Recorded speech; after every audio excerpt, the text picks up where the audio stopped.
Guys, ito na siya ngayon, ano, yung nirenovate nga namin na vulcanizing shop, guys. So, yan na nga, guys, ang itsura niya ngayon, guys. Although, hindi pa talaga totally yan na tapos, kaya ganyan yung kalat pa talaga yung mga gamit, ano, guys. Hindi pa na finish talaga yan.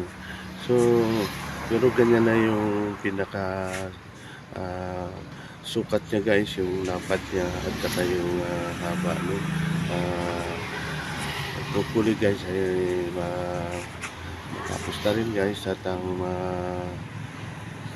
tuloy-tuloy na yung trabaho dito, guys, sa shop, guys, na hindi na maabala yung mga magawa at mabigyan na rin kami ng business permit, guys, ano, guys, at soon, guys, kung matuloy ang plano, guys, ay magkakaroon din dito ng car wash, ano, para sa mga motor at mga single na motorcycle, tricycle at iba pang mga sasakyan, ano, guys. So, guys, maraming salamat ulit at sana ay supportan nyo ang aking munting channel ng Mechanical Engineering Vlog, ano, guys. Maraming salamat, guys, at magandang araw sa lahat.